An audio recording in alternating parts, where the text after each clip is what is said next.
rame-rame gawe klambi ijo anak putra kak kita Leni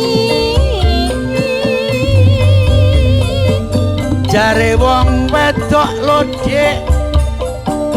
enak duwe bojo nek turu anak sing ngancani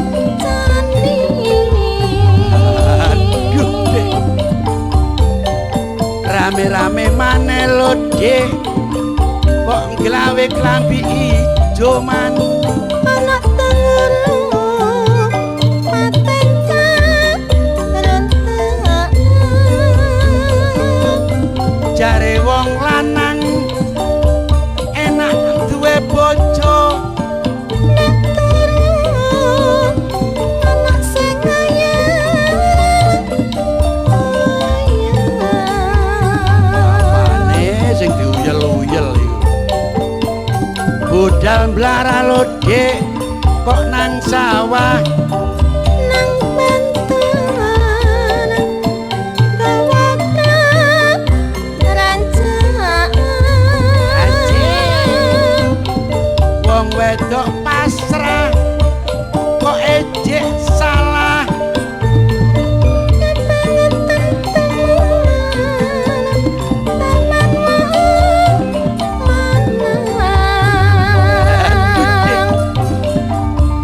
apik godhong lodhe peno gawe apa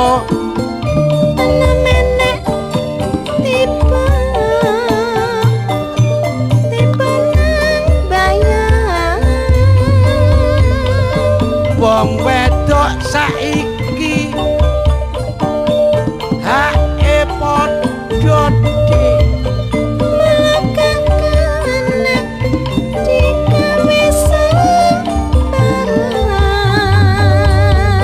aku apik sendok lodhe kok geletakan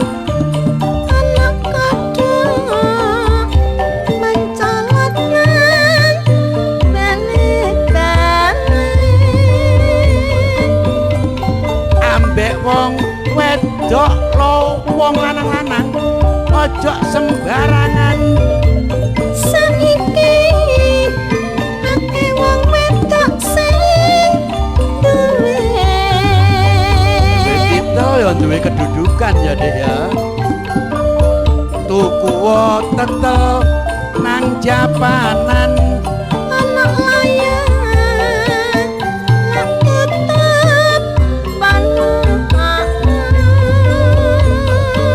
peno mangkel lodhe kok ambek gendaan sing diaman aja dikatut wong lanang glodok iki lah nek nang pasar lodhe kok tuku puas nang saman kakama timbang dasar wong lanang lodhe isih kurang puas nang omah mesti setiani senengane jajan wong lanang panjene lah nek ketimun dipangan ngarepe lawang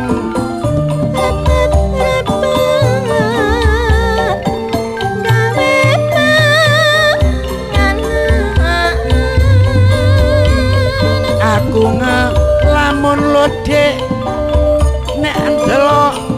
tangane wong iku mesti pancing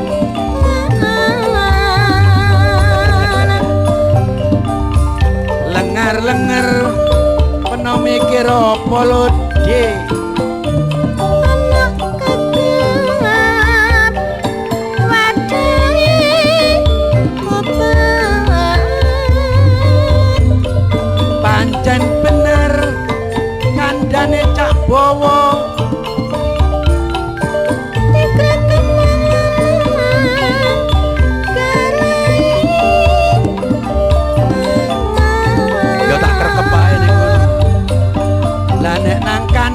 Dik kok sarungan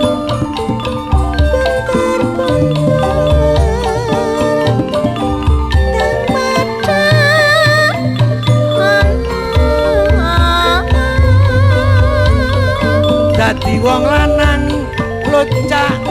kok ojo nemen-nemen wedok bener kok seneng